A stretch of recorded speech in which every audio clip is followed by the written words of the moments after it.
এই সিনেমাটি দেখার পর তোমার মাথায় একটা প্রশ্ন ঘুরপাক খেতেই থাকবে। যদি একদিন তোমার জায়গা অন্য কেউ নিয়ে নেয় আর তুমি সেটা বুঝতেই না পারো। আজকের গল্প এমন একটি ডিনার পার্টির যেখানে একটি ধূমকেতুর কারণে বাস্তবতা ভেঙে যায় আর শুরু হয় প্যারালাল ইউনিভার্সের ভয়ঙ্কর খেলা। বন্ধুরা, আজ আমি আপনাদের জন্য এমন একটি সিনেমার গল্প নিয়ে এসেছি যেখানে প্যারালাল ইউনিভার্সের থিওরি ব্যবহার করা হয়েছে। এই সিনেমার কাহিনী সত্যিই আপনার মাথা ঘুরিয়ে দেবে, কিন্তু আমি আপনাকে এমনভাবে সিনেমাটি এক্সপ্লেন করব যাতে আপনাদের মনে কোনো সন্দেহ না থাকে। তো আর দেরি না করে চলুন শুরু করি এই গল্পটি। সিনেমার শুরুতে আমরা এমিলি নামের একটি মেয়েকে দেখতে পাই যে তার বন্ধুদের পূর্ণ মিলনী পার্টিতে যাচ্ছিল। এমিলি গাড়ি চালানোর সময় তার প্রেমিক কেভিনের সাথে ফোনে কথা বলছিল। হঠাৎ করে তার ফোনের নেটওয়ার্ক চলে যায় এবং তার ফোনের স্ক্রিনে নিজে থেকেই একটি ফাইল দেখা দেয়। এটা দেখে বেশ চমকে যায়, কিন্তু তবুও সে তার বন্ধুদের পূর্ণমিলনের পার্টিতে পৌঁছতে চায়। এই পূর্ণমিলন পার্টিটি লি এবং মাইক তাদের বাড়িতে আয়োজন করেছিল। এখানে তাদের ভিয়েতনামি বন্ধুটি একটি শোকেস দেখে খুব পছন্দ করে ফেলে এবং লিকে জিজ্ঞেস করে সে এটি কোথা থেকে কিনেছে। এমিলি যখন জানতে পারে যে তাদের বন্ধু আমির তার প্রেমিকা লরিকেও এই পার্টিতে আনছে, তখন সে রেগে যায়, কারণ লরি ছিল এমিলির প্রেমিক কেভিনের প্রাক্তন প্রেমিকা, যে এখনও কেভিনকে ফিরে পেতে চায়। কিছুক্ষণ পর কেভিন এবং হিউ সেখানে আসে। হিউ হলো বেতের স্বামী আর কেভিন এমিলির প্রেমিক। এরপর আমির এবং লরিও সেখানে পৌঁছায়। তারপর তারা সবাই মিলে একসাথে রাতের খাবার খায়। খাবার খাওয়ার পর এমিলি সবাইকে জানায় যে আজ রাতে পৃথিবীর খুব কাছ দিয়ে একটি ধূমকেতু যাবে, যা প্রতি 100 বছরে একবার দেখা যায়। এমিলি আরও বলে যে যখন শেষবার এই ধূমকেতুটি পৃথিবীর পাশ দিয়ে গিয়েছিল, তখন একটি শহরের মানুষ আচরণ অদ্ভুত হয়ে গিয়েছিল। এমনকি একজন মহিলা পুলিশ অভিযোগ করেছিল যে তার বাড়িতে তার স্বামীর মতো দেখতে অন্য একজন এসেছে, অথচ সে আগের রাতেই নিজের স্বামীকে হত্যা করেছিল। এখানে সবাই এমিলির কথা নিয়ে মজা করতে থাকে, কিন্তু ঠিক তখনই হিউ তার ফোন সবাইকে দেখায় যার স্ক্রিন নিজে থেকেই ফেটে গিয়েছিল। আর তখনই তারা লক্ষ্য করে এক অদ্ভুত ঘটনা, তাদের সবার ফোনের নেটওয়ার্ক নেই। ধীরে ধীরে তারা বুঝতে পারে এই রাতটি স্বাভাবিক নয়। তারা যখন কথা বলছিল ঠিক তখনই হঠাৎ করে বিদ্যুৎ চলে যায়, পুরো বাড়ি অন্ধকারে ডুবে যায়। তখন তারা সবাই মোমবাতি জ্বালায় এবং হাতের নীল স্ট্রিট লাইট দিয়ে নেয়। বাইরে তাকিয়ে তারা দেখে যে একটি বাড়ি ছাড়া আশেপাশের সব জায়গার আলো নিভে গেছে। আর ঠিক তখনই তারা আকাশে সেই ধূমকেতুটিকে দেখতে পায়। ভেতরে ফিরে এসে তারা আরও একটি অদ্ভুত জিনিস লক্ষ্য করে। টেবিলে রাখা একটি গ্লাস নিজে থেকেই ভেঙে পড়ে গেছে, যেন কেউ অদৃশ্যভাবে সেটিকে আঘাত করেছে। পরিস্থিতি যখন ধীরে ধীরে অস্বাভাবিক হয়ে ওঠে থাকে, তখন হিউ এবং আমির সিদ্ধান্ত নেয় যে তারা সেই অলৌকিক বাড়িটিতে যাবে। হিউ তার ভাইকে ফোন করে এখানে ঘটে যাওয়া সকল ঘটনা জানাতে চায়, কারণ তার ভাই একজন পদার্থবিজ্ঞানী। তাই তারা দুজনেই বাইরে যেতে যায়। এদিকে মাইক বাড়ির জেনারেটর চালু করে দেয়, ফলে আলো আবার ফিরে আসে। কিছুক্ষণ পর হিউ এবং আমির বাড়িতে ফিরে আসে, কিন্তু তারা দুজনেই ভীষণ আতঙ্কিত দেখাচ্ছিল। হিউ এর কপালে আঘাত লেগেছিল আর আমিরের হাতে একটি রহস্যময় বক্স ছিল। সবাই হিউকে জিজ্ঞেস করে কিভাবে তার আঘাত লেগেছে, কিন্তু সে তখনও এতটাই হতভম্ব ছিল যে কিছুতেই বলতে পারছিল না। এরপর তারা বক্সটি খুলে দেখে ভেতরে তাদের সবার ছবি রয়েছে এবং প্রতিটি ছবির পেছনে একটি করে নম্বর লেখা। এটা দেখে সবাই ভয়ে জমে যায়। এরপর হিউ ধীরে ধীরে জানায় যখন তারা সেই অলৌকিক বাড়িতে গিয়েছিল তখন সেখানে ঠিক তাদের মতোই মানুষজন ছিল। তারা সবাই টেবিলে বসে খাচ্ছিল, একদম এই বাড়ির মতনই দৃশ্য। প্রথমে সবাই তার কথা বিশ্বাস করতে চায় না। তারা ভাবে হিউ হয়তো ভয় পেয়ে বিভ্রান্ত হয়ে গেছে, কিন্তু হিউ যে কোনো মূল্যে তার ভাইকে ফোন করতে চায়। সে একটি নোট লিখে, যেখানে লিখে যে সে শুধু তাদের ফোন ব্যবহার করতে চায় এবং সে নোটটি সেই বাড়িতে রেখে আসে। কিন্তু ঠিক তখনই তারা অনুভব করে কেউ যেন তাদের দরজার সামনে এসেছে। দরজা খুলতেই তারা দেখে দরজার বাইরে একই নোট পড়ে আছে, একই কাগজ, একই লেখা, একই হাতের লেখা। এটা দেখে সবার শরীর ঠান্ডা হয়ে যায়। তখন এমিলি বিষয়টা বুঝতে শুরু করে। সে ধারণা করে যে সেই ধূমকেতুর কারণে এখানে মাল্টিপল টাইমলাইন্স তৈরি হয়েছে। অন্য বাড়িতে যে তাদেরকে আরেকটি সংস্কর আছে, কিন্তু তারা সময়ের দিক থেকে একটু এগিয়ে, কারণ তারা সেই নোটটি আগে রেখে এসেছে যা হিউ এখন লিখেছিল। সত্যটা জানার পর এমিলি, মাইক, কেভিন এবং লরিনিল স্ট্রিট লাইট নিয়ে বাইরে যেতে হয়, যাতে তারা অন্য বাড়িতে কি হচ্ছে তা দেখতে পারে।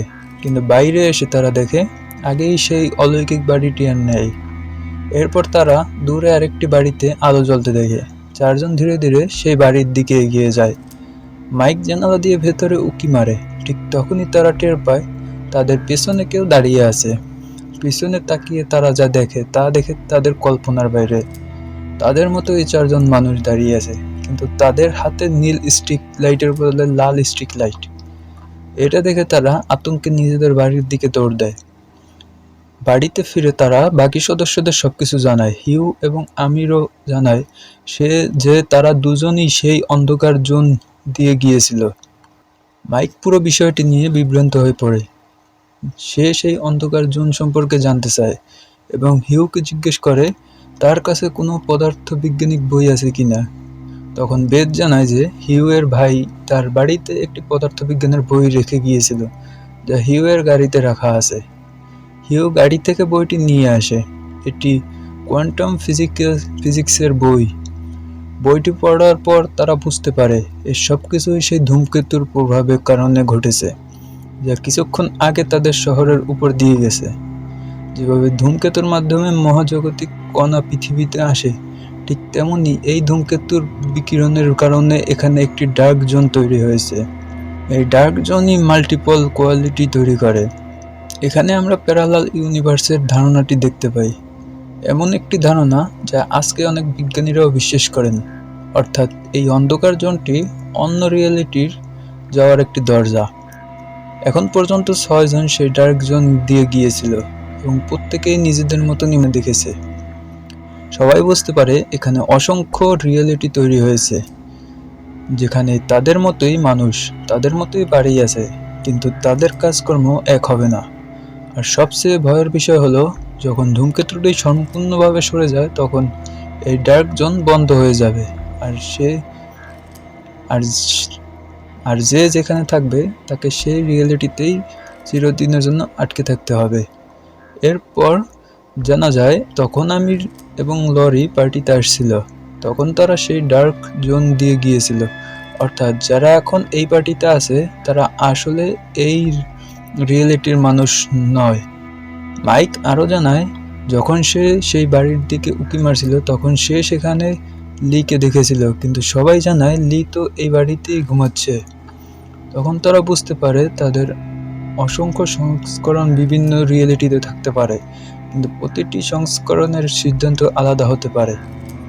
তারা সবাই পরিস্থিতি বুঝে বলে, যেমন এখানে এখন লি ঘুমাচ্ছে ঠিক তেমনই সেই অন্য বাড়িতেও বেথ ঘুমাচ্ছে। আর যদি সেই রিয়েলিটিতে বেদ ঘুমিয়ে থাকে তাহলে এখনো তাদের হাতে পদার্থবিজ্ঞানের বইটি পড়েনি, কারণ বেদ হিউ এর গাড়িতে সেই বইটি রেখেছিল। তাই তারা সিদ্ধান্ত নেয় তারা অন্য রিয়েলিটি হিউ এর গাড়ি থেকে সেই বইটি চুরি করবে, যাতে হিউ আর কখনো বইটি না পায়। এদিকে মাইক একটি বিপজ্জনক পরিকল্পনা করে। সে ঠিক করে সে অন্য বাড়ির মাইককে ব্ল্যাকমেল করবে, এই বলে যে সে এবং বেথ 12 বছর আগে সম্পর্কে ছিল। কেভিন তাকে এমনটা করতে নিষেধ করে, কিন্তু মাইক কারো কথা শুনতে চায় না। সে বাড়ির দিকে চলে যায়। এরপর আমরা এমিলিকে দেখি যে বেথ এবং লির সাথে রান্নাঘরে ছিল।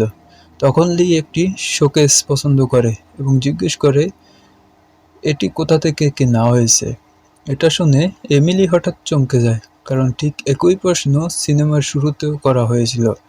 তখন এমিলি বুঝতে পারে যখন মাইক, কেভিন এবং লরি বাইরে গিয়েছিল তখন তারা অন্য একটি রিয়েলিটিতে চলে গেছে। অর্থাৎ যেই বাইরে গেছে সেই নিজের রিয়েলিটিতে আর ফেরেনি, বরং অন্য রিয়েলিটিতে ফিরে এসেছে। অন্যদিকে আমির এবং হিউ বুঝতে পারে যে তারা এই রিয়েলিটির নয়, কারণ তাদের হাতে লাল লাইট স্টিক ছিল, যেখানে বাড়ির সবার হাতে নীল লাইট ব্যবহার করছিল। এটা বুঝতেই তারা আতঙ্কিত হয়ে পড়ে এবং ছবির বক্স ও পদার্থবিজ্ঞানের বই নিয়ে সেখান থেকে পালিয়ে যায়। যখন সবাই বাইরের টেবিলে বসেছিল তখন তারা জানতে পারে যে হিউ এবং আমির বই ও ছবির বক্স নিয়ে পালিয়েছে। বেথ তখন বুঝতে পারে যারা এখন পর্যন্ত বাইরে গেছে তারা আর নিজের রিয়েলিটিতে ফিরেনি। তাদের মধ্যে তর্ক বিতর্ক শুরু হয়। ঠিক তখনই বাইরে একটি শব্দ শোনা যায়। বাইরে গিয়ে তারা দেখে হিউ এর গাড়ি কাঁচ ভাঙা। এমিলি চুপচাপ নিজের গাড়ি এবং কেভিনের দেওয়া আংটিটি পরে নেয়। গাড়ি থেকে বের হয়ে সে সামনে কেভিনকে দাঁড়িয়ে থাকতে দেখে, কিন্তু সে এই রিয়েলিটির কেভিন নয়। দুজনেই বুঝতে পারে তারা একই রিয়েলিটির নয়, তাই তারা আতঙ্কে একে অপর থেকে দূরে সরে যায়। এমিলি বাড়িতে ফিরে আসে। সবাই তখন কি করবে তা নিয়ে আলোচনা করছিল। ঠিক তখনই আবার বিদ্যুৎ চলে আসে। জানালা দিয়ে তারা দেখে হিউ এবং আমির বাড়ি ফিরে এসেছে, কিন্তু তারা এই হিউ ও আমিরের অন্য রিয়েলিটির। তারা এসে ঠিক সেই গল্পটাই শুরু করে যা এই রিয়েলিটিতে আগে বলা হয়েছে। তখন সবাই সিদ্ধান্ত নেয় তারা নিজেদের ছবির পিছনে নম্বর লিখবে, যাতে বোঝা যায় যে কে কোন রিয়েলিটি থেকে এসেছে। ঠিক তখনই দরজার কারো উপস্থিতি টের পাওয়া যায়। হিউ দরজা খুলে দেখে বাইরে সেই একই চিঠি পড়ে আছে, যা অন্য রিয়েলিটির মাইক ব্ল্যাকমেইলের জন্য লিখেছিল। চিঠির বিষয়বস্তু জানতে হিউ রেগে গিয়ে মাইককে মারধর করে। সবাই একে অপরের উপর সন্দেহ করতে শুরু করে, কারণ কেউই নিশ্চিত নয় কে আসল কে অন্য রিয়েলিটির। এই বিশৃঙ্খলার মাঝেই এমিলি চুপচাপ সেখান থেকে বেরিয়ে যায়। সে সেই ডার্ক জোনে প্রবেশ করে এবং একের পর এক রিয়েলিটিতে ঘুরতে থাকে, খুঁজতে থাকে এমন একটি বাস্তবতা যেখানে সে সবচেয়ে সুখী। কিন্তু বেশিরভাগ রিয়েলিটিতেই সে দেখে মারামারি, বিশৃঙ্খলা আর ভাঙা সম্পর্ক। অবশেষে সে এমন একটি রিয়েলিটিতে পৌঁছায় যেখানে সে এবং কেভিন খুব সুখী। তাদের সম্পর্কের ফাটল সেখানে নেই। তারা একসাথে ভিয়েতনামে যাওয়ার পরিকল্পনা করছে। এমিলি সিদ্ধান্ত নেয় সে এই রিয়েলিটিতেই থাকবে। সে বাড়ির পেছনের দরজা দিয়ে ঢোকে। ঠিক তখনই বাইরে আবার হিউ এর গাড়ি কাঁচ ভাঙার শব্দ হয় এবং সবাই বাইরে যায়। এমিলি সুযোগ বুঝে গাড়িতে যায়। সেখানে এই রিয়েলিটির এমিলিকে অজ্ঞান করে গাড়ির ডিকিতে ভরে দেয়। এরপর সে বাড়িতে ফিরে এসে স্বাভাবিক আচরণ করতে থাকে, কিন্তু কিছুক্ষণ পর ডিকিতে বন্দি এমিলি বেরিয়ে বাথরুমে পৌঁছে যায়।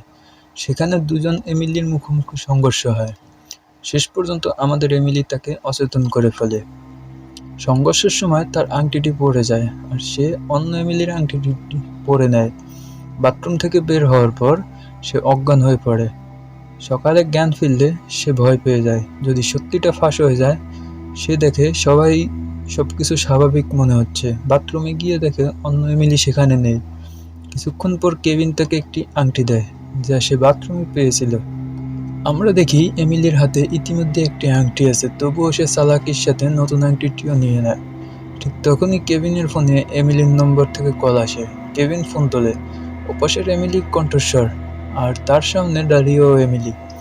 কেভিন স্তব্ধ হয়ে যায় এবং এই বিভ্রান্তিকর ভয়ঙ্কর দৃশ্যের মাধ্যমেই সিনেমাটি শেষ হয়। তো বন্ধুরা, দেখলেন তো কিভাবে এই সিনেমাটির প্যারালাল ইউনিভার্স থিওরি ব্যবহার করা হয়েছে। যদি আপনি এই সিনেমাটি শুধু একবার দেখে থাকেন তাহলে নিশ্চিতভাবে অনেক কিছু আপনার মাথার উপর দিয়ে গেছে। কিন্তু আশা করি আমাদের এই এক্সপ্লেইন থেকে আপনার সবকিছু পরিষ্কার হয়েছে।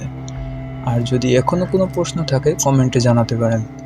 আর ভালো লাগলে ভিডিওটি লাইক করবেন। দেখা হবে